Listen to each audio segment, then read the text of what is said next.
right, guys. Tidbits of Audacity podcast coming at you. Granger. There's going to be a test later on who's who. What y'all doing? Oh, I thought of a story to tell, but I ain't going to tell it right now. I'll tell it in a second. But I want to story? Yeah. No, huh? A family story, like a... Oh, is no. that what you mean, or just a... No, I just thought of something funny. But so what's been going on? Man, nothing. I'm off of work right now. Off work? Yeah. That's right. That's why What does that matter? Explain that. Baby leave. No, I meant the beard. I don't care about the baby. I don't care. Nobody cares about the baby. Nobody cares about the baby. The beard? Oh, I can't. I can't shave. I mean, I can. I have to shave for work. Yeah, same. Oh well, I could tell that story too. Anybody see this thing on my face right here? Yeah. This would be from shaving with a razor for the first time in 30 years. With an axe? Oh. Yeah. It was an axe. It felt like an axe. A little hatchet? I got to a camp and forgot to shave and went and got a razor from the hotel desk. And was that one one blade? some shaver cream and just went like this, you know. Was it one blade with some what's that foamy? Oh yeah, so it was old school, bro. It was old school. And I just started to do like this. I got like 9 nicks, chopped this part of my face off, bleeding all the way down the road. I was like, I got there and just went. So I walked right up to the boss and I was like, look. He goes, who cut you? I said, I got in a fight with a raccoon. Let's just not talk about it. Like, I don't know what to say. What's that raccoon's name? Come here. I never do that again. I'm gonna remember my crowd. I ain't doing that. Jesus, that was a good story. That was a great story. What you got? Hey, that's the shortest story I've ever told. Let's start there. It's true. I thought there was more. Let's start there. Let's do with you. I have a 6-year-old. I got many boys. One of them happens to be 6. That's a great start to a story. I like it. And he come out of children's church one day, Sunday school, children's church, and I asked him, I said, Jackson, what y'all talk about today? Every time before this has been, I don't know. I don't remember. I don't know. So I expected the same thing, but I always ask. This time he said, they taught us about how the Holy Spirit and Jesus and God are the same person. I'm like, well, that's awesome. I'm glad you remembered. Right? Awesome. And I thought the conversation was over, but it wasn't. Because then he said, and then the teacher asked, do we know anyone else like that? And he said, I did. Eminem, Slim Shady, and Marshall Mathers. Did y'all catch the part that I said this began with my 6-year-old son? Youngest of 4. Youngest of 4, 2 teenage brothers, one on the verge of being a teenager. So, yes, he's exposed to Fortnite and things, whatever. So, yeah, so that's been my week. I mean, it could have been worse. It could have been Sean Combs, Puff Daddy, and P. Diddy. Absolutely could. Yeah, absolutely. Thank God he don't know who that is. And he doesn't. That I do know. So that's been my week. I don't know why, but for some reason, no, I do know why. This guy came across my feed in social media, and I'm not even gonna say his full name. Great guy, love him. He first time he ever wanted to go out on the road. I wanted me to road manage a gig for him. So I go down there. We go down to like Mobile. First time he's ever played with a band. So I put a band together. So we get down there. We do this show. And it's his first show with a band ever. And he's literally been doing it for a living ever since, by the way.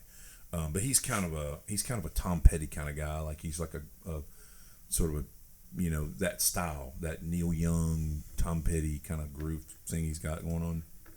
So he plays clubs that are like 50 to 100 people, and he just loves it. And he does the circuit, does like a Northeast circuit. Anyway, we go do this gig, and nobody like, we play a place that's the size of like, it reminded me of the Wild Horse Saloon, if anybody ever been in there. It reminded me of that place. It was a really good sized place, big old country type bar. And he's not country, but it didn't matter. And nobody, he didn't like promoted or nothing. Nobody knew who he was. We get down there, we played to 4 people that just had nothing else to do that night and showed up to that club. So we just knocked the show out. The owner still thinks that we're just the greatest things ever, just because we're from Nashville. So he goes, I own another club. I want y'all to see it. I'm like, sure. So least we can do. You just gave us, $2,000 to do nothing. So we go over to this nightclub that he owns. We get there and we decide we're kicking it because we're going to spend the night. We already got a hotel room. We're going to kick it. Actually, he got us a hotel room. The lead singer, we'll just say his name's Shane. We look over and he starts dancing with somebody. Like 4 things happened this night that I'll never forget the rest of my life. Let's just start there. He we look over and he's dancing with somebody, and it's like she's like tall, like taller than him, like almost a head taller than him. He's not a very tall guy. And man, they start slow dancing and they're turning, and it turns just right, and we look and we go, "Hey man, that chick got an Adam's apple."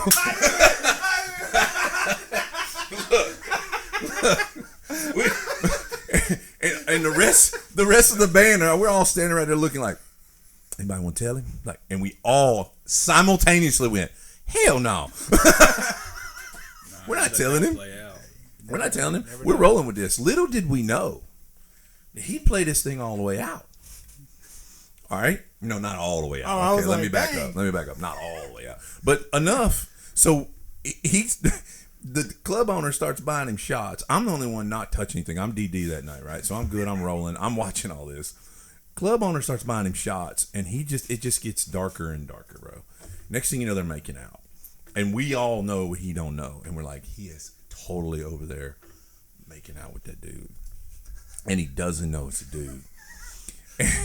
So his hands are as big as Andre the Giant. I mean, and his Adam's apple is as big as his balls. Yes, bro's like 6 feet. We're like, surely he figured this out. Nope, he didn't figure it out.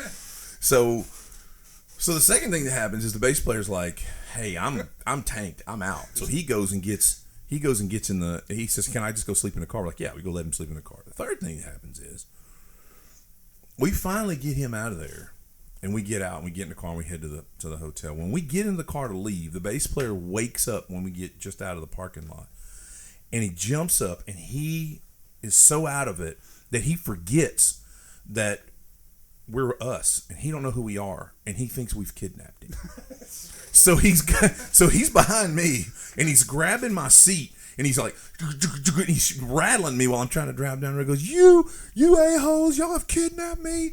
You can't take me. This is my friend's car. And he has no idea. He's so out of it, he doesn't know who we are. And we're literally like beside ourselves like, "Patrick, it's us. It's me. It's us." You just gave a name away. I just made that name up.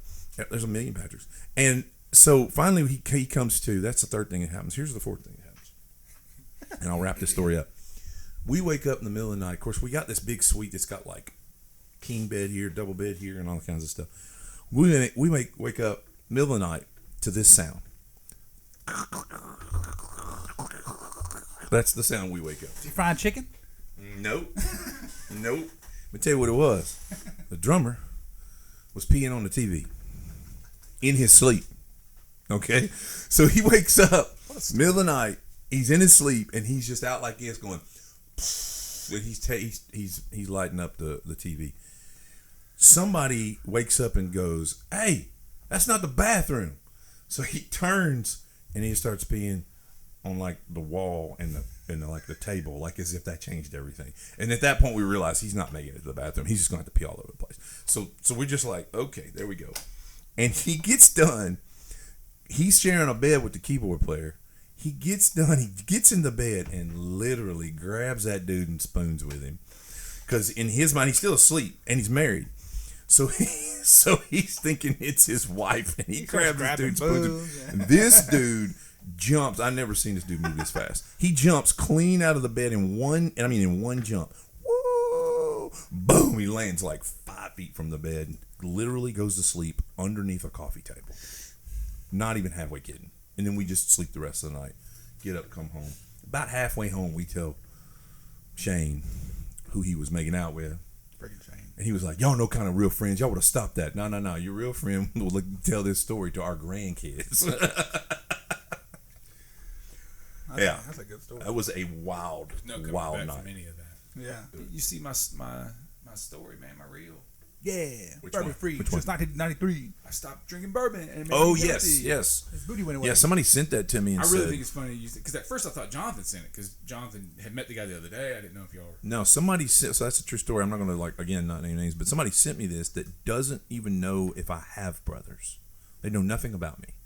This was like a former friend of a client kind of thing. Like, it's just business from in the past. And sent me hey, this has got to be your brother. And I'm like, holy cow. I was like, it is. I said, I've never seen this clip before, and I'm not sure he's seen this clip before because he'd have probably sent it to us. And she was like, yeah, I could tell right away. I thought it was you. She goes, and then I was like, and I think she knew the area and knew, and was like, yeah, this has got to be your brother. So that's Can't deny it, man. that's another. We were just telling these stories the other day about who was mistaken who and all that. So Man, I'd like to be like, oh, I don't see it, but yeah, it is what it is. if they keep doing it, you just get. It's like, is everybody wrong and I'm right? Right. You At know. some point, you recognize like, Yeah. all right, it is what it is. Yeah. I got a question. Do you have an update on the '90s decade? Best decade for movies. Ooh, you ready with it? Tombstone, #1, baby. Oh yeah. I mean, that's his. That's my number one personally. Number one. So if you know, going back to the last podcast, for me, the '90s music was the best because of how eclectic, right? It wasn't just like dominated by one genre or two genres. Like all the genres had some point, right? So I feel the same way about movies, right? So you have a very huge diversity genres of movies, right? So you had action, you had Terminator 2, Speed, Die Hard, right? With a Vengeance, not the original. Dramas, Shawshank Redemption, American Beauty, Good Will Hunting. You know, you got comedies, Dumb and Dumber, Mrs. Doubtfire, right? Horror thriller, Sixth Sense, which kind of changed movies in his own right. The Sixth Sense was the OG of those surprise movies. Yeah. It was the first one, and there was a lot of good ones that followed it, but that was the one. None is matched. They're right. That was the one Right. that just flipped, and it was like, okay. And you got Silence of the Lambs. I mean, that's a classic. right? Then animation, right? You got the Disney. Disney became its own thing, right? We got Lion King, Beauty and the Beast, Aladdin. Like it soared. Coupled with, I mean, you got Toy Story, which is the first computer animation, which began that run of computer animated movies that took on a run, right? So all of this is the 90s. Everything I've talked about. You had, you got Quentin Tarantino, the Wachowskis. I mean, you got Fight Club, all these just off the wall movies that were very unique and different. Cult classics for a lot of people. So much so, right? Independent films were huge. Reservoir Dogs, Boogie Nights, Clerks. Like these are cult fan favorites that are all independent films. Like this was not big budget, big movie, right? But they ended up being huge movies. We first saw CGI coming out, but it wasn't garbage. It was used kind of perfectly, right? And so, I mean, and then the quotes. I mean, we can name off quotes from a movie right off the bat. Life is like a box of chocolates, right? Sixth Sense, I see dead people. And one of my favorite, you can't handle the truth, which is really not, and that's a different story for a different day, but that wasn't even the line he was supposed to give. So, a lot of times the best quotes and best lines are the actors came up with themselves, right? Yeah. So I look at all of that and I'm like, it's got everything, right? Yeah. Not to say the 80s didn't have good movies, or the 70s. The 70s is probably the closest because they started the blockbuster genre, right? Jaws, Star Wars. Like the 70s saw some big things, but and they had some story-driven stuff. The 80s, pretty good. I mean, you have Back to the Future, Indiana Jones, but it was like a lot of style, not as much substance, not as much artistic expression. And so, and I could continue on in other decades, but that's why I feel like the 90s are the greatest decades when it comes to movies because of everything I just laid out. Argue away. I got no argument. I mean, I can't. Well, so there's research that shows that whatever music and movies were out between 18 and 22, I think it is what that person's always going to believe is the best. Sure. I admit that's all my thing. Yeah. There's research that just shows that that's just consistent across time. But I'm also right. yeah, I mean, I can't argue with that. I can't argue with any of that. Like, now there are some people that are going to argue. There will be some people that argue. There were some great movies pre-50s, or actually in the 50s, like 30s, 40s, and 50s. There were some classics in like one after another. It seemed like, that had to get spread out through about 3 decades. They couldn't do it in one. All that didn't happen in one decade like it did the 90s. So then you got that argument. Yeah, I mean, so and my favorite movie, Godfather 2, is a 70s movie, right? So I mean, it's not to say there's not good movies in other decades. I mean, Rocky was in the 70s. That spawned a But to in your 80s, point, yeah. you had to go. Mark, you started Star in the Wars. 70s, went into the 80s. Yeah. Star Wars starting to. So yeah, there's great movies in every decade, right? And there's outside of the last 5 years, has there been a great movie in the last 5 years? Maybe Man, that's the next question. Not at all. They just stopped making good movies. Everybody's afraid to hurt everybody's feelings. I think. Well, so let's transition this a little bit. This is not a '90s necessary thing, but a very hot Great word to topic. use. A lot of people say the last great comedies, 08, 09, somewhere in that Step range. Brothers. Step Brothers. Yeah. Superbad. Yeah. Hangover. Like these movies that were raunchy, like cutting the edge. Willing to push down. Just like you said, they were offending people. You don't see that anymore, for that very reason. They're afraid to offend people. Or even TV shows like The Office. Yeah. Like they don't push the envelope. It's all kind of stale because they're trying not to offend people. So that's another argument people make. Like I said, outside of the '90s thing is we haven't had good quality comedies in 15 years. Having said that, Theo Vaughn's got a movie coming out. And that'll probably break that mold. That's my hope. Right. They'll probably, you talked about your oldest is kind of in that generation where they're bringing it back. They're bringing back the offending people. Not necessarily offending, but just not caring. Not caring. Just kind of just kind of saying because things are funny. It's okay to be funny. It's okay to push the edge and be funny, and yeah. So maybe with Theo Vaughn, that'll be, Theo Vaughn's gonna do what he wants. So Here's the deal. It is with David Spade. Theo Vaughn and David Spade gonna do what they want. And they self-financed. Yeah. So they did exactly what they wanted. Yeah. Well, you have to do that these days, right? Going back. Yeah. And maybe it'll bring back the independent stuff. So, but yeah, I mean, to your point, like my kid's dressing like he's the '90s. '95, Adam would be impressed by my 15-year-old son's attire, right? But with that comes the same mentality. They're gonna make fun of everybody all the time. Yeah. Right. One of his, he's got a good friend who's a black lesbian girl, and they rag each other constantly about their, what she preferences, what he preferences, her race, his race, and all that. Oh, they run with it, and they think it's the greatest thing. They love it. Yeah. They That is, by the way, the new like mid-high school teenage thing is they all do that. They do it. All of them. Yeah. And they love it. And I love it because they just don't take themselves too seriously. Sure. It's like, stop. It's not that big a deal. Just relax a little bit. Have fun with the humor. Have fun with the humor. Right. That's to my point. I just preference two very different demographics together as friends, loving to make fun of each other and don't think anything about it. Think it's hilarious, right? Right. And so they're in that mode, and I'm hoping with that we peel away from this. Let's not worry about offending people all the time, because not to quote some great philosopher like Jordan Peterson, but what gives you the right to think that your offense is greater than my ability to speak? Like, Yeah. And he among many have said that. Yeah, That right. You have no right to avoid being offended. It's just not a thing.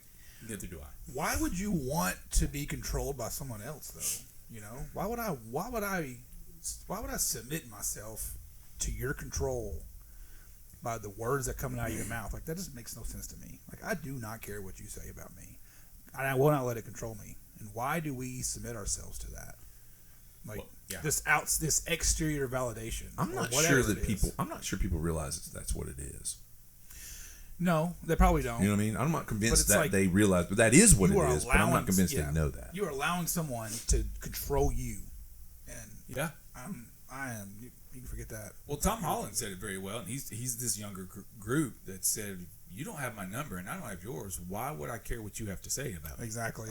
You mean nothing to me." Now, he didn't say that, but his point was, if we don't have contact info, I can't really care what you have to say about me. That was part of my reason why I deleted Facebook a few years ago. I was like, if you have my number, you know how to get a hold of me. I'm down with Facebook, but I brought it back, of course, about 6 months ago or whatever. But Gotta show off that kid. But I was like, that's why one of the reasons I was like, you know what? Why am I on Facebook? If you know why you have a number, then you're important enough, and we're good. If you're not, then bye. So that's interesting. Y'all just talked about that. I was just watching, oddly enough, Jordan Peterson, but of course I watch him all the time. But he was just, he's had Sam Harris on his podcast. And anytime those two get together, it's very interesting because they're very, very, they see things very differently, but they both see things very philosophically. But they talked about that very thing. Sam Harris got off of X like 2 or 3 years ago.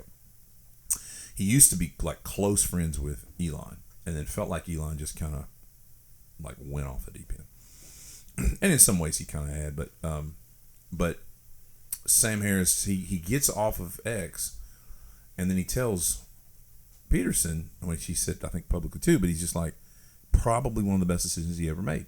He said that he had a pretty good life. He had a pretty like positive life, peaceful life, good friends, good career. The only negative aspects of his life on a daily basis was his interactions on X. Sure. Totally see that. And he came to a place where he said, I realized, why do I care? He said, here's the problem. When you're on X and somebody, let's say somebody attacks you, which, by the way, he and Elon had a falling out, and Elon began attacking him on X. This is Sam Harris. That's his Sam Harris. I didn't know that they were close. That's interesting. Yeah, I didn't either until this podcast, oddly enough. I did not know they were close. And he attacked him on X, and he said, I found myself like on a beach vacation with my family, and on day 2 of day 7, I see this, and I feel the need internally. I have this rage that rises up in me and feel the need to defend myself, and I try to spend the next day and a half mitigating whatever he was just trying to attack because it's X. He said, and it hit me. It's like, why do I care? And here's what was interesting. He gets off of that. He has a podcast and he writes for various publications, and of course he blogs and writes himself. And so he has a career doing that. And then so since he's been off and since he's doing all that, he still gets attacks from various people, Elon being one of them. And he said, now think about this. Elon is one of the largest, most well-known people on the planet, and maybe the most well-known person in social media, maybe. He said, and he attacks me. I don't even know it happened, and it had zero effect on my career. He goes, I didn't lose listeners or watchers on the podcast. I didn't lose reads on articles I'm writing. I didn't lose, nothing went down. I had no way of knowing that he attacked me except somebody told me. He goes, that's when I knew I'd made the right decision to get off of X. Now, the way that ties into what y'all were talking about was the way he got there was he realized, why do I care what you think about me if it's not going to affect my bottom line? Well, you said it best. You're giving them that control. You've given it to them. Well, you have a story about that too. About you said the guy recently tried to say something about your wife, and you were like, "Oh, you have a good day." Like that's to your so credit. on Facebook, LSU beat Arkansas 4-1 in a baseball game, and this guy complains about the umpires. Like the umpires cost them that game because it was 4-1. And I just made a comment. I said, winners win games, losers complain about officiating. And he made an insult towards my wife. She's in my profile picture. He's like, what's wrong with her eye? She's ugly, blah, blah. And there was a lot of things that came to my mind.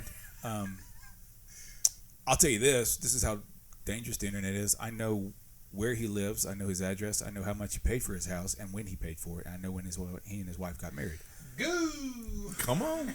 Tony Soprano. Don't argue. Well, don't get personal with a tech guy. Yeah, really. Somebody knows. So I obviously took it personal for a moment. I let it bother me because I'm like, I figured out all this stuff, and I wanted to put out there, hey, I know where you live. I could blah blah. But I thought, you know what? That's letting him get the better of me. And instead, my only response was, and it was on Father's Day. I said, Chad, hope you have a great. He had his profile picture with him and his sons. I said, I hope you have a great Father's Day with your kids. That's all I said. Because I'm like, I'm not gonna let him get to me. He did, and so I had to choose not to allow it. And then 2, I had to respond in a way that showed, you're not only going to get me, I'm going to kill you with kindness. And that was my response. That's all. And I haven't gone back since. I hadn't even looked. Your adversity can't define you, but your response to it will. It's not how many times you get knocked down, it's how many times you get back up. Rocky. You can't handle this. We just keep quoting things. What are we doing here?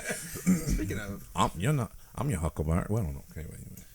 Yeah. No, that's good. I mean, that's similar. That's the same. Comes back to the same thing, Yeah, because and people make fun of me. I make fun of myself. I don't care. When they touch your wife, right? It makes your kids. That's when you start going, okay, wait a minute. But you still can't, because it's still the same truth at the end of the day. Even if it's me or my wife, I still have to choose that same path. That's why I love Substack.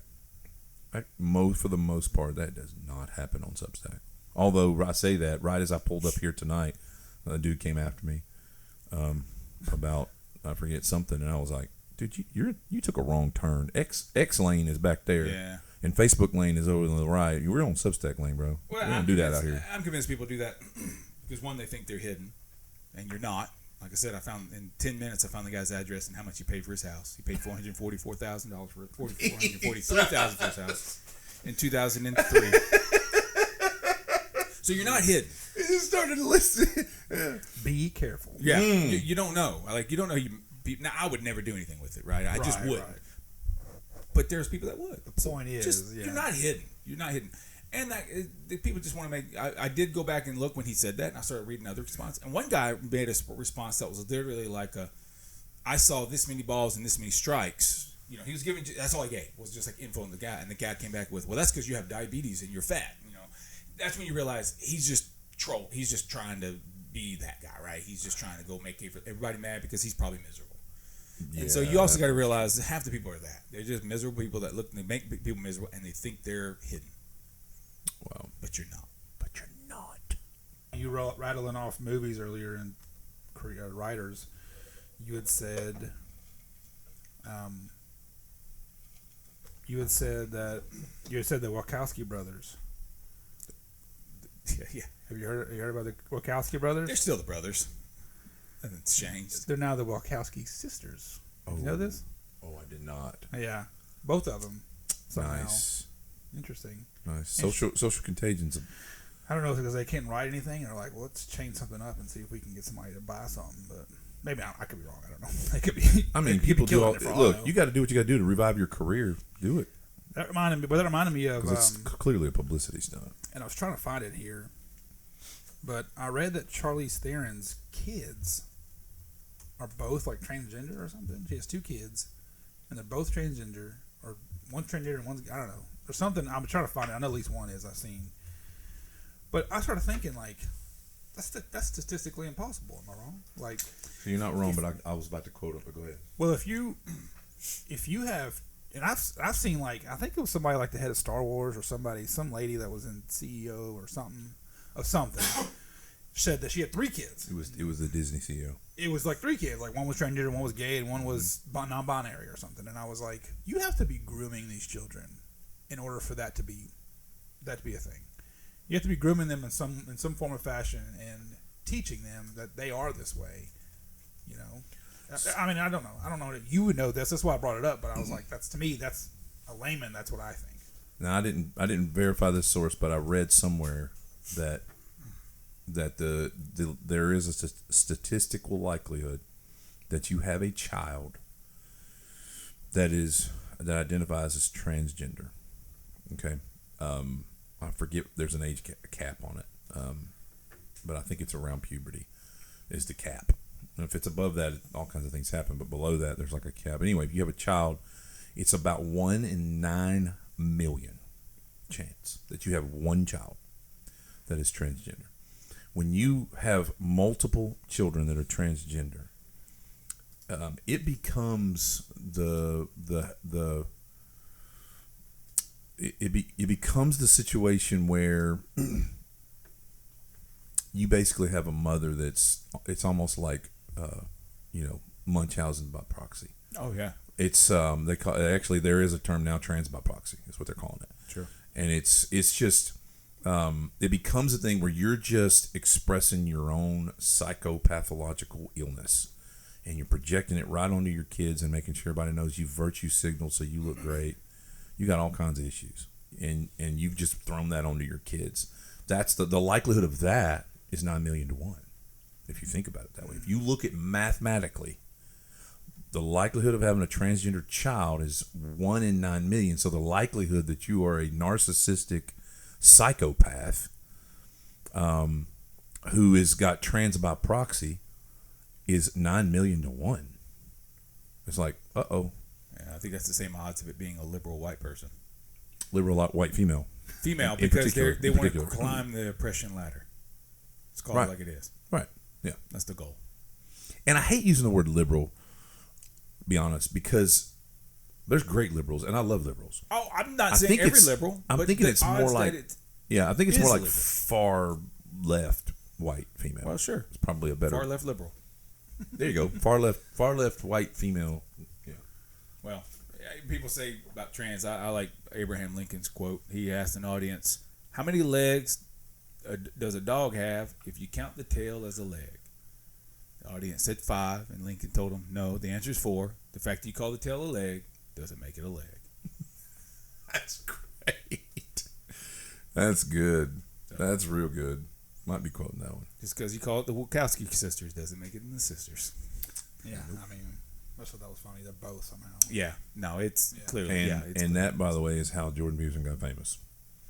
He opposed a bill that took, quote, control of his tongue and forced him to call somebody something they wanted to be called. Yes. Yeah. Which, by the way, is now a law in the state of Colorado. State of Colorado. I can't see how that'll last, though. I don't either. But it right now is a law through, if I'm not mistaken, a law meaning like legislation. Not some kind of executive something or other. It's legislature made a law that if a kid, a minor, identifies and chooses to be called by a certain pronoun and a certain name, if Susan changes her name to Steve, and the parents don't call them that, they can remove the child from the home and prosecute the parents. See, that's compelled speech, and that's so the First Amendment does not protect against consequence, right? You call somebody a name that's offensive, they get mad enough and punch you. It is what it is, right? Like, but you can't. The whole point of the First Amendment is the government cannot prosecute you for what you've said, with few exceptions. Crowded room, yell, fire, things like that, right? That causes pain, that causes mob, causes damage, causes pain. Like, and maybe that's their argument is like, if you don't call him a boy, it causes him pain. Like, I don't see how that. They're trying to claim the whole life and death consequence thing. Would you rather the phrase? What is it? Would you rather have an alive transgender than a dead? That's everything now. You can't call anybody anything ever. You can't say anything, even if you think you're right, but you're wrong. I don't mean that word. That just mean like, even if it's like a term of endearment, like, yeah. I mean, what's up, man? I'm a girl. I'm hurt. It gets arrested. ridiculous. And that does happen. That what you just described does happen. And mine says, yes, sir. I'm a woman. Now I'm angry. Now you're evil and hateful and under that law, you can get put in jail or prosecuted. Put in jail. I don't know what the actual I don't know what it is, but you can get prosecuted on some level. And that doesn't make any sense to me. And there's got to be something that goes against. It goes against the Constitution, like you said. So how is that a law if it goes against the Constitution? Doesn't the Constitution supersede that? The United States Constitution would. It's just that this is going to be a new precedent, so they'll have to fight it all the way up. They'll have to challenge it all the way to the Supreme Court to set up a new precedent because there's just not a precedent on it. There is. It's the First Amendment. Well, what I mean is that particular issue. Right. Well, it's just the same. There wasn't really a precedent on.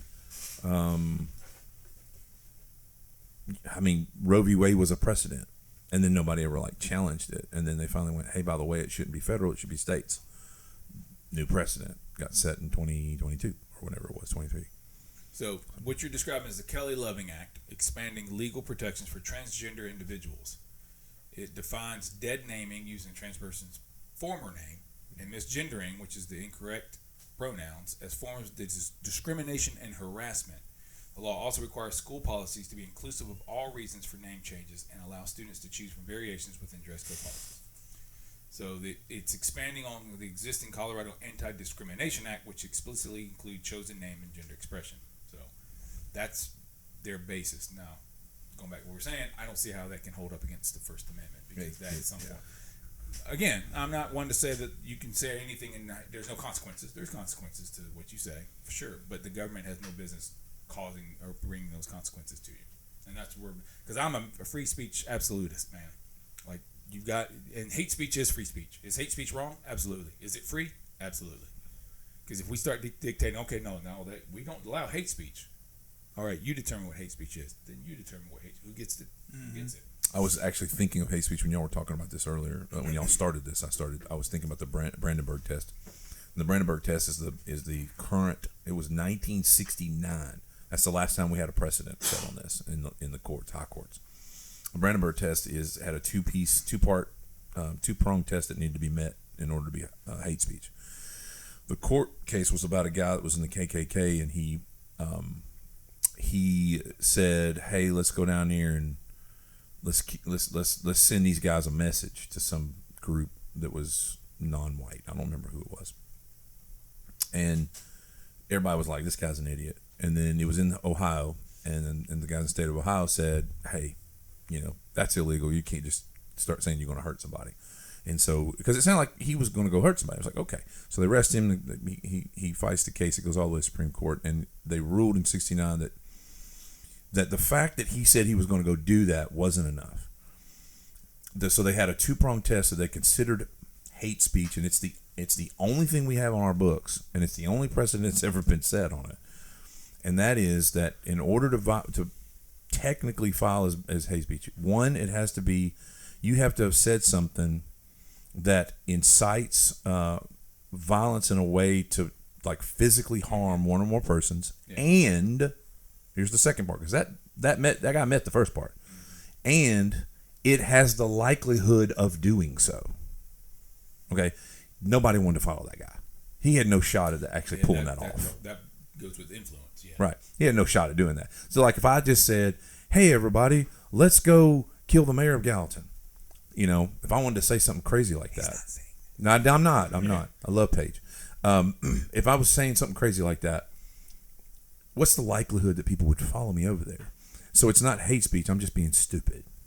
Anyway, if you met both of those, technically you could meet hate speech, but I'm with Adam. I still think, well, then who decides that? Now, that's a pretty objective standard, what I just said. What the Brandenburg test of 1969, but because that goes back to inciting a riot. That if you're in a crowded theater and you yell fire and there isn't one, and people get trampled and hurt, you can get hurt. I mean, you can get found guilty for that because that caused the injury, right? So there are those examples, right, that are outliers of where free speech isn't free. By the way, can we shift to something? Yep. Right there, what you just said. I read an article today about that very thing. What you just said about they trample out and then the person that yelled fire can be held. Not that I need another reason to hate mainstream media, but you don't hate them enough. But here's you hate them. I know. But here's the headline: innocent bystander shot dead by a peacekeeper at a No Kings protest. I'm gonna read that again. Innocent bystander shot dead by a peacekeeper in No Kings protest. All right. As Paul Harvey would say, the rest of the story. Well, what did it sound like? So it's on the headline. It sounds like some MAGA head shot a No Kings goer. That's what it sounds like to me. At least when I read that, I was like, oh God, what kind of idiot? At least it's just random. Yeah. And I was like, what idiot did what? Okay, not what happened. So turns out that there were people there that were working for and being a part of the No Kings protest that were designated to be peacekeepers. So if somebody did come to try to start anything, they were just to try to, hey, let's go this way and break it up and just, try to end the conflict before it became a conflict. That was their job. And they looked up, these two particular peacekeepers look up, and there's a guy putting an AR-15 together in the crowd. And they go at him like, whoa, look at that. And they start or what looks to be like an AR-15, let's put that way. I don't think they ever actually identified that in the article. So they head towards him and like, hey. And when he realizes they're coming for him, he has put this thing together. He's got it in his hand, and he starts running from them. So now they're chasing him through the crowd, and I guess one of them felt like he had turned it towards them, so they fired. One of the two peacekeepers fired. I don't remember how many rounds, and shot that guy. In the process, accidentally shot another guy, and that other guy died. And the guy with the gun did not die, and guess what? He got charged with murder. Sure. Which I love, by the way. That I would agree with. Absolutely. Yeah. The guy that had the gun that made him chase him got charged with murder for the very thing you just said. Yeah. Because, and I forget the wording. The wording's great, and I've seen it before in other. It's got to be federal, but I know I've seen it in just about every state law that I've ever tried to look up about that. When I was getting my criminal justice minor, I remember having to read this quite a bit. But it's basically you created a situation in which there was damage to someone else because of your own negligence. Your action. Yeah. No, and I'm good with that. Yeah. Or not just negligence, right? It could be actions or negligence, right?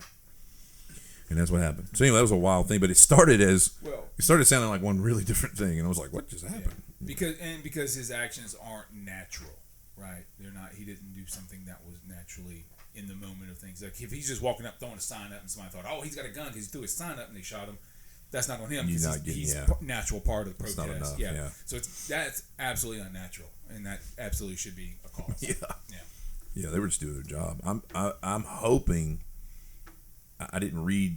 They didn't have a lot because this just happened. Obviously, the No Kings protest like last weekend, but I'm just hoping that guy doesn't get charged with anything. You know, like I hope the guy that fired. I was gonna say the right now, I've read that he's not. Yeah, he shouldn't. Yeah, but I hope he doesn't. But you know, there might be some kind of negligence or something. Well, like how did the other guy get hit? Yeah, it's like, see, that's the thing. I have hollow points in my pistol for that reason. Yeah, hollow points go in and stop. Right, they don't pop back out. Yeah, you got a round tip. It's going through them, and you're hitting whoever's behind him. Yeah, and I just don't. I don't want that. I do not put round tips in my pistol. And it is a tough. Yes, I don't know. I mean, one of the gun. I took a gun safety class, and one of the main ones is make sure you see what's behind them. You don't shoot unless there's something you know what the background is. But in that situation, how do you move? With a crowd of people, how do you move? Yeah, and then you don't fire. Right, exactly. That's and what I mean. Bam, he's taking out then 3 people. Something else happens, so it's tough. It's like that guy in that mall up in Minnesota where he wasn't supposed to have a gun, and he was like a 20-year-old dude shopping with his girlfriend. Sees a guy, dude only gets like 1 or 2 shots off. He hits him from 40 yards, point blank. Pow, takes him out. That was BA. That's some training right there. But that was a dude that thought, if I don't fire right now, how many people are getting killed? Yeah. And I think he killed 1 or hurt 1 or hurt 2 and killed. It was some. He did. It was not enough. Really low number. It was to keep. It kept it from being a mass shooting because there's a certain number 4. you have to get. Yeah, and he didn't reach it. Mass shooting is 4. And they said he would have easily reached it, and then some had the guy not intervened. And I love the fact. I absolutely love the fact that the mayor and the governor immediately before anybody had a chance to respond said, "That guy's a hero." That way, when they go, "Wait a minute, he wasn't supposed to have a gun." Second, whatever. Where was this at? This is up in Minnesota. Mall of America, the big one, up in Minnesota. It's like one of the biggest. Maybe Tim Walz. If he was the governor at the time, I don't remember if he was the governor at the time. This not been recently. Oh no! I was talking about okay, yeah. This has been a couple years ago. I thought you were talking about the No Kings protest. No. Well, no. So the Minnesota shooting was a 20-year-old that shot the. It was still we're all in the same neighborhood. Yeah. That's been a couple years ago, maybe 3-4 years ago, maybe. And he might have been. That might have been him. I don't know. Yeah. But the governor of Minnesota and then the mayor of wherever that is, I don't even know. Both immediately came out and went, "That guy's a hero. We see him as nothing less than a hero. We see him as nothing less than a hero, and we thank him for his actions today," because they knew what was coming. What was coming behind that was he wasn't supposed to have a gun in the mall. You should be charging him. It's like, by the way, that's not a law; it's a policy. There's a difference. Yeah, I can take my pistol into Opry Mills all I want, and if I'm a hero, I'm a hero, and you can't charge me with nothing. You can tell me I can't be there anymore, and that's a policy. It's not a law. So, were you prepared to talk about carbs? We talked about carbs last week. Did we? Yep. Then that's not what I was talking about. What was I going to ask you about? I think cardio. Yes. I don't have much to say about cardio. First of all, I ain't got much to say about no cardio. Hey, look here. Who wants to get in there and start doing stuff to make your lungs huff and puff? I ain't doing that. Darth Vader didn't do cardio, so why should we? That's the first thing. Let's go. Hey, by the way, before we even go there, we got Darth Vader rocking. We got Gulf of America rocking. Shout out to and I mean, that's the big shout out to the Fred G. Fred G's a man. All right. He was a funny man. Back to cardio. Gulf of America's funny. Man okay, too. so let me set you up. How about that? And then you just react. I am. So there's a belief system that cardio is by far the best form of exercise there, or best form of being healthy there is. Okay? Yeah. There's a belief system that cardio is the best, and that really all you kind of need is cardio. All right? Yeah. Now, I thought I heard you say, and I feel like I've heard others say, that things like just like weight resistance, other things that are not cardio, are either better or necessary and you can't, like cardio's not enough. All right, just go with that. Yeah. The first thing I'm gonna say is cardio is overrated. That's what I thought. Yeah, and I don't mean that in a sense of it's not important. It's the same reason, I used to say Tom Brady's overrated. That doesn't mean he's not a great quarterback, but I just think he's the best. And that's cardio for me. Cardio is overrated, but it doesn't mean it's not important. There are health benefits to it. Yes, you do burn calories. You will, I think technically in a single session, you would burn more calories in that single session than you would lifting weights. And you get, your heart's a muscle, so you need to work. It helps blood pressure. It helps. I think in some isolated cases, it helps reduce asthma symptoms. But it's just good. It's good to get your heart muscle, get your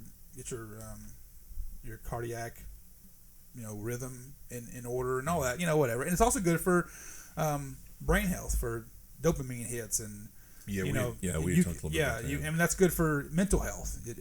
I think if anything else, it's good for mental health. Well, the first thing to happen when you start cardio is endorphins. It's the first thing. Endorphins go that's the first thing to flow because it masks pain. That's its purpose. Right. Which is funny because all those things, all they really do is create productivity. Endorphin, serotonin, endorphins, dopamine, serotonin, and oxytocin, they just produce productivity. They make you productive. So you got to mask the pain and long enough to run where you're running to and not feel the pain yet. You'll feel it later, but right now you're not because you got endorphins rolling. Right. So that's definitely one of the first psychological benefits. So that's one of the main things. That's what and you can get cardio in any way, I know which way I like getting cardio. You can do that cardio if you want. You can do that, yeah. Like your boy Shane, you can do that kind of cardio if you want. But go dancing with a dude? I don't want that kind of cardio. Carving through the Adam's apple. I ain't dancing with either one of y'all. Y'all ain't that pretty. You get a cup of Adam's apple when you make out with him. Yeah, hold it, massage it. That Adams, the two apples, the two Adam's apples. No, but those are the brains. So there was a study done that showed at rest somebody who lifts weights or does resistance training and somebody who just does cardio, and at rest throughout the day, the person who does resistance training burns 150 more calories a day than the person who does cardio. Just sitting at your bed, not doing anything, laying down, not doing anything. Whoa. Back up. Hit the rewind button. So, at rest. So, you have what's called a BMR or RMR, which is your BMR is your basal metabolic rate. It's what you would burn in a day if you were to do nothing. And just sit in your bed or lay in your bed and just lay there. If you lift weights on a regular basis, you burn 150 more calories a day than somebody who does cardio regularly. If those are two things, because your body is constantly building that muscle back and it's constantly repairing tissue and it's doing all these things that when you run and you burn those calories, that's all you burn. But when you lift weights, you continue to burn past that. So that's the first thing. That's probably not even the most important thing. There are lots of studies, and there's more that are coming out that show that muscle mass actually fights cancer. It's yes. Where's the link? I don't know. I know that it's all kinds of cancer. There's no. Is there a production T cell production in muscle mass? I want to say it's somewhat new. Like these studies are coming out. They're showing the link, and they're showing that the link there's no certain cancer that it does it. It's any cancer. It just fights cancer cells. Wow, there's got to be some form of a T cell production kind of thing happening. Yeah, like more tissue, the more likely you are to produce something like that. It's got to be. Are you looking it up? It's got to be a Wow, that's wild. That's another crazy one. That's wild. But so another thing that happens is when you decide, like you said, you're getting ready to go to camp, so you stop eating calories. Well, what your body does is your body adjusts to that. You eat less calories. Well, then your body says, well, then okay, if we're only going to take in this much, then I'm only going to burn this much. And lifting weights and resistance training helps keep that elevated. Helps you keep saying, okay, now I'm going to keep burning calories. I'm going to keep doing this, and because because your body's continuing to burn. No matter what you're doing, you're burning. You're burning tissue. You're getting, and so those are a few of the things that help that make resistance training to me superior to cardio. There's a lot of people that love to hear this. This is going to be a clip. And there are lots of different ways to go about it. There are a lot of scientific ways to go about it. I mean, you lost 40 pounds. How much of that do you attribute to cardio? 4%. Yeah, I know a lot of trainers that will tell their clients, just get 7,000 to 8,000 steps in a day. That's your cardio. You ain't gonna run. You ain't gonna do all that. Just walk. Sometimes I mix my weightlifting with the cardio. I'll do a couple of sets back to back, try to get my heart rate up. So I'm incorporating it while still focusing on the. Well, and part of the cardio that I just I'm not real wild about is you start losing in places you don't want to lose. Like you just lose everywhere. I lost my. Like your butt gets flat and like everything just starts. Well, that's another thing. You're losing muscle too. When you get to a point when you start, you're burning muscle tissue instead of just fat tissue or just fat. So you're burning muscle. So then you're just like. Then you're just being this guy rather than having the muscle that keeps it. And that reminds that was another question based on what you just said. If let's just say I'm taking in 2,000 calories a day, and then I go deficit down to 1,500, and I lose a certain amount of weight over the course of say 2 weeks of doing that, right, or however long that would take till you lose a certain amount of weight from 2015. I'm guessing that there's a place where you lose because you're only taking in 1,500, and then that hits and you stop losing, and now you're at 1,500. And the only way you're going to lose is if you go to like 1,200. Does that sound right? And of course, that's also predicated on what kind of activity I have, of course, but right, increase or decrease in activity, which would increase or decrease the need for those calories. Yes and no. So, like I said, a lot of that's based off your BMR. So I think there's I forget the percentage. The percentage is this much of your daily calorie burn is based off your BMR, and then this much is based off your activity, and this much is based off your diet. And BMR is your water intake, not this actual water, but that not Granger's vodka. Not Granger's vodka, but it's things like sleep, water, your resistance training, and then those are things that go into what you're going to burn on a daily basis. So if you drop it down to 1,500 and you aren't doing resistance training and you're just eating less food, then yes, your body will adjust to that. Now, obviously, if you go down to 500 calories, you're going to lose weight. I think Joaquin Phoenix ate an apple a day for 2 months to get ready to play Joker, and he lost 100 pounds or something. It was or whatever it was. Yeah, that's going to happen. And obviously, it's not recommended because you're going to look like him. But and then you won't have, like I said, you won't have the muscle mass. You won't have the I was just going to say, on the same vein, these guys that go super lean, right? Who's got plays Wolverine? I can't think of his name. Oh, Hugh Jackman. He talks about before he has the scenes where his shirt comes off and he's super ripped and super lean. He goes 2 weeks basically starving himself, doing nothing but a diet soda or something that'll dehydrate you and all this. And he'll tell you it feels the worst. So it goes back to the same thing of, even if you're still got muscle, but you keep yourself from getting those nutrients, you're going to feel awful. Well, that's what a lot of bodybuilders do when they go to competition. I was just about to ask you that. That's what they do. I mean, they're in great shape. Don't get me wrong. I had somebody tell me, but they feel awful, and they'll tell you it's some of the most miserable times I've known. I've talked to some people that are bodybuilders for the 2 weeks up to a show. They'll drink nothing but Diet Coke and eat salmon, and that's it. That's all they'll have. I had somebody yesterday tell me that Ron Coleman drank a beer before he went on stage for his fitness, or for not stage or whatever, before he was doing. He was a beast. He kind of goes by his own rules. But the point was that drinking a beer right before you do something like pops your veins out makes you look more ripped, or I don't know. Maybe. When it may be the dehydrated aspect of it, actually. And it could be, yeah. I mean, that's what they like, because they want everything sucked in, right? You want everything to come in.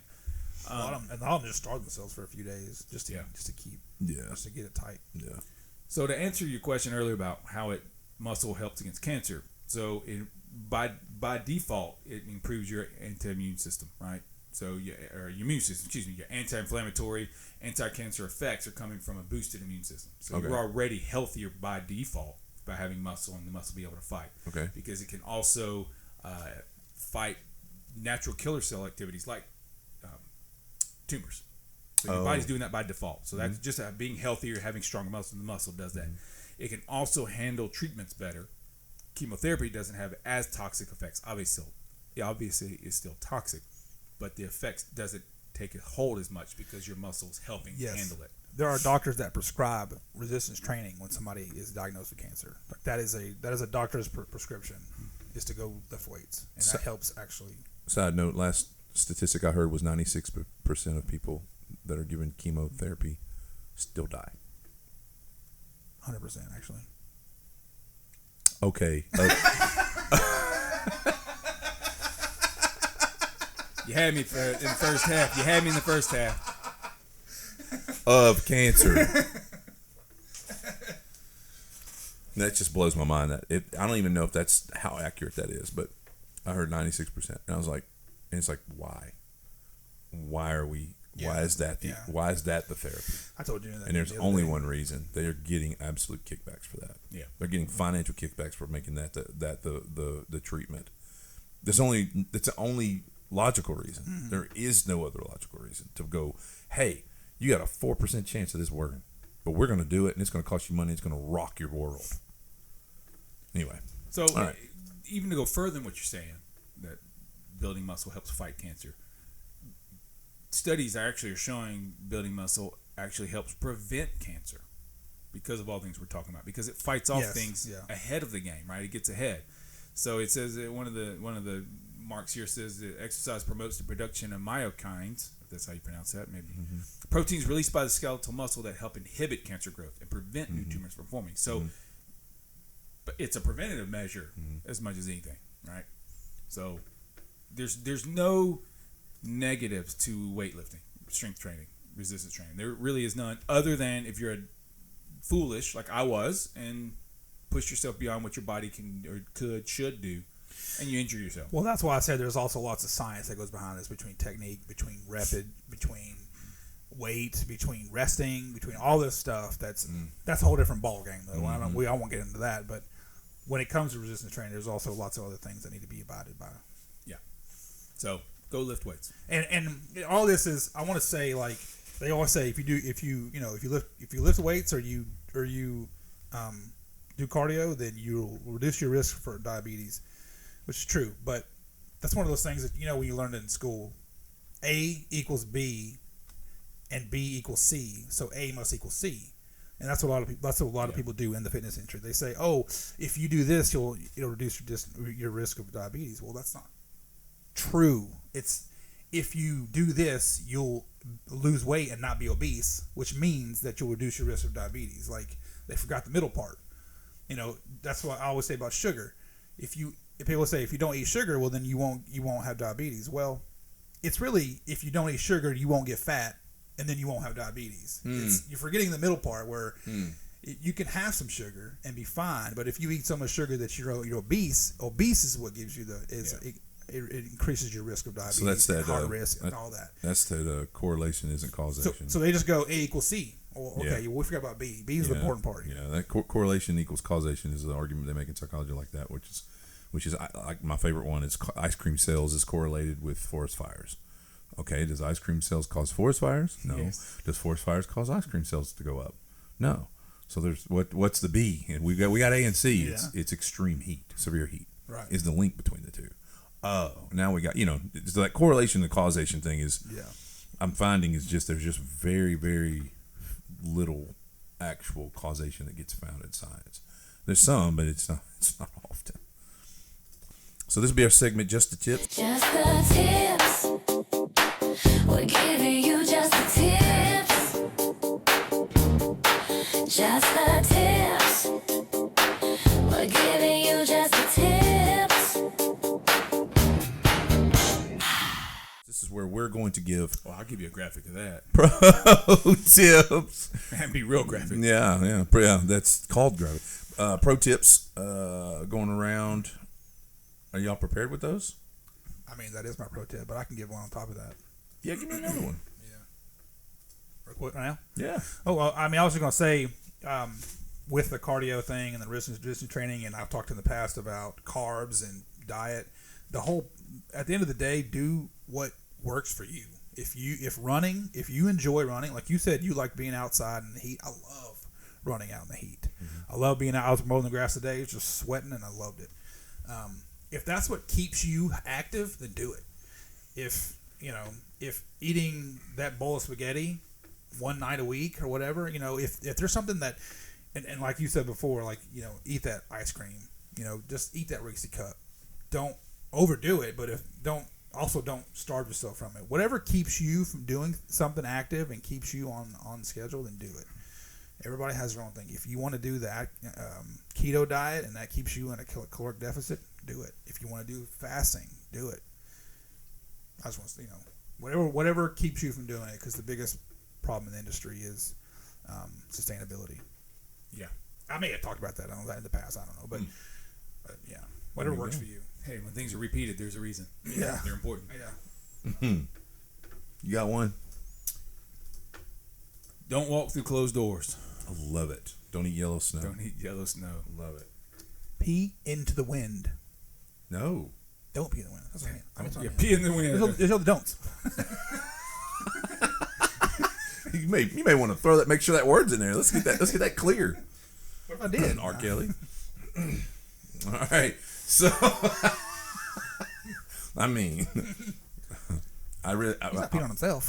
I'll move if you don't. If that's it. Was that it? Yeah, no.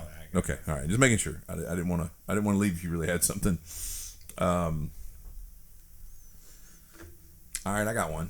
You ready for this? We're gonna do an experiment. All right. You ready? Work with me here. All right. Look around the room and see everything in the room that you can see that is the color red. Just kind of identify it. You don't have to talk about it. Just look around. Look for things that are the color red. All right. You ready? Now, close your eyes. Now tell me everything you saw in the room that was brown. I knew you were going to say brown. There ain't nothing I saw in here that's brown. You know what's funny about that? Look at the table. We've been looking at a brown table all night. That's red.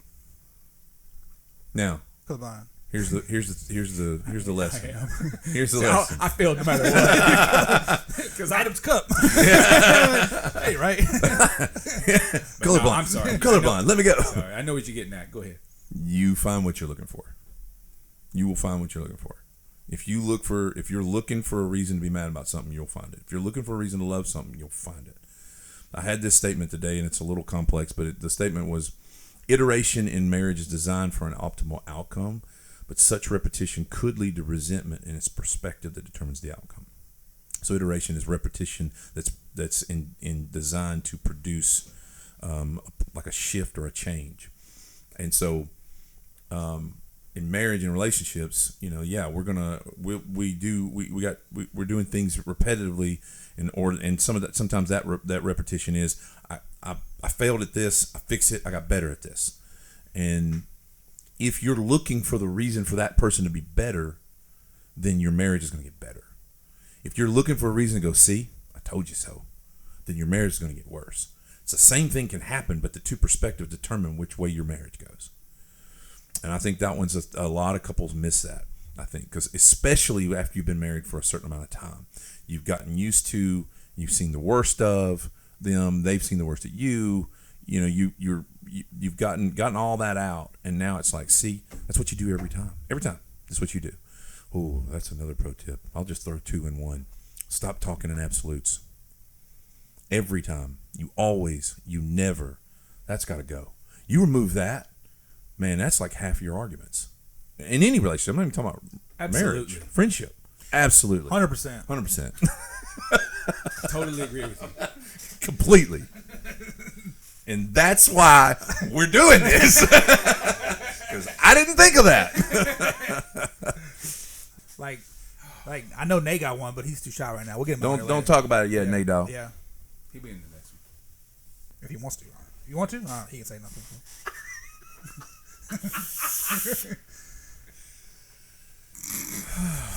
Tell that story.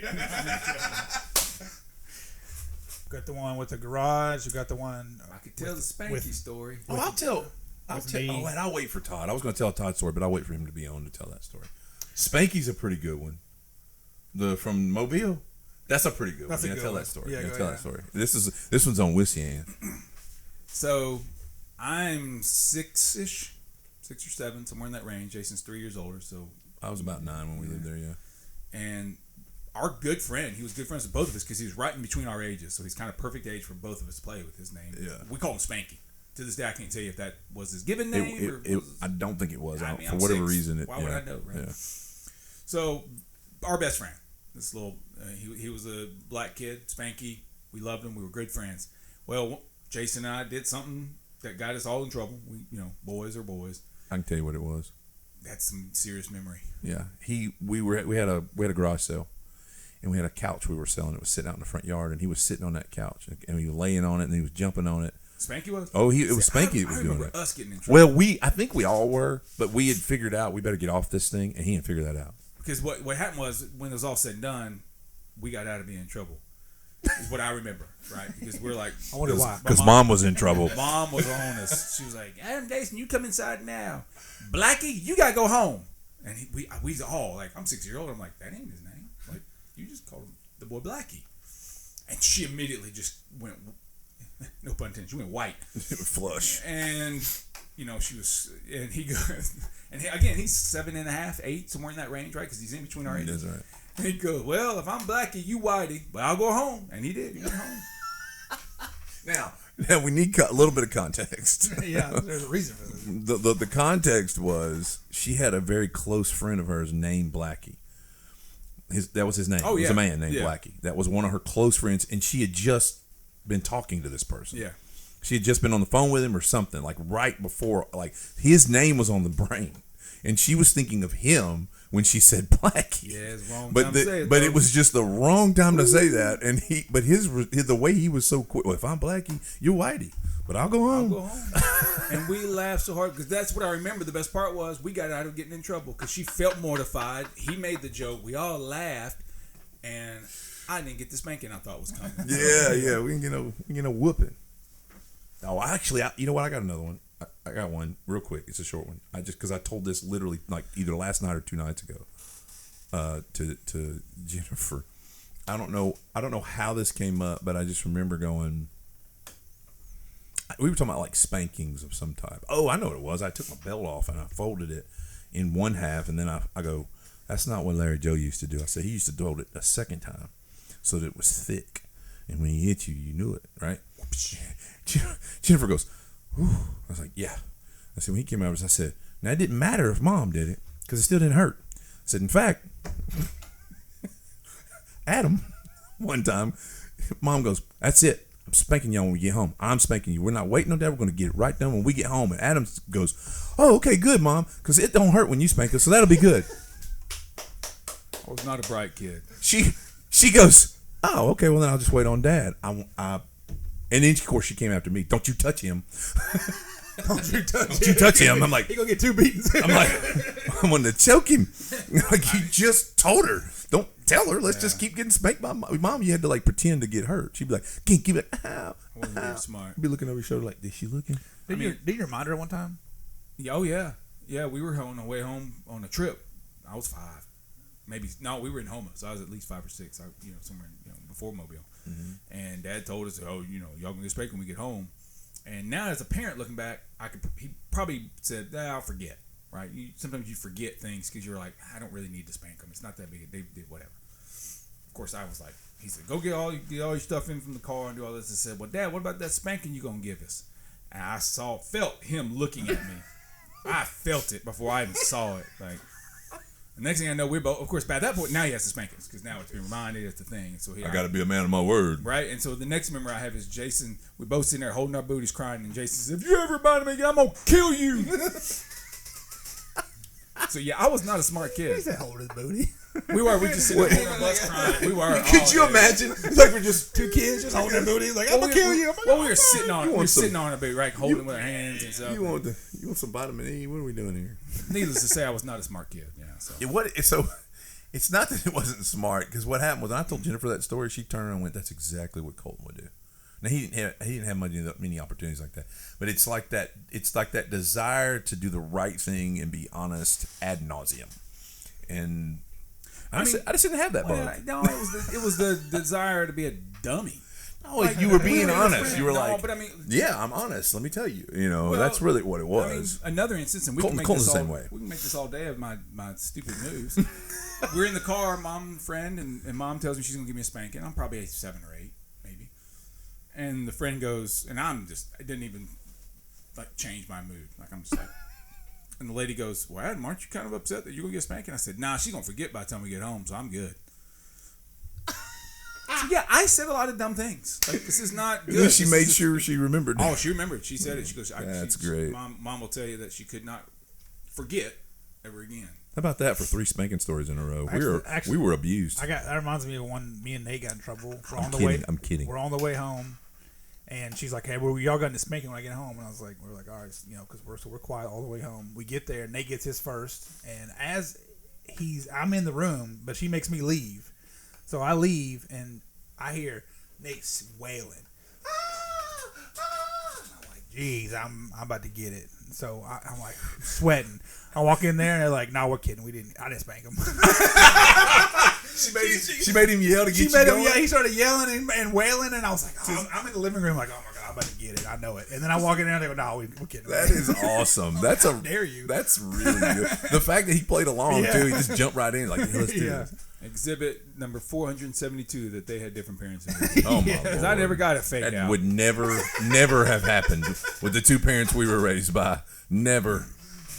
Look, I'm writing I'm writing my book, and I finished it. I'm getting it edited and getting some guys to look at it. And Mike Lonis was looking at it the other day, and I said that phrase. I said we were raised by 2 different parents, and Lonis knows us, so he knew that what I meant by that. But he was like, "Hey," and when he sent back his note for that chapter, he goes, "You might want to make that clear what you're talking about, because somebody might actually think y'all were raised, especially in today's familial structure. Like somebody might actually think y'all were raised by 2 different parents. You might want to clarify what that means." I was like, "Yeah, that's a good point." And I didn't, I didn't think of it that way. It's like That's funny. so. All right, That's a way to close out right there. well, that wraps it up. Look, stick around. We're gonna have some more fun. We got some more things coming up that I'm not gonna get into right now because we just got to make sure they actually come up. But as always, stay classy, GP. See you.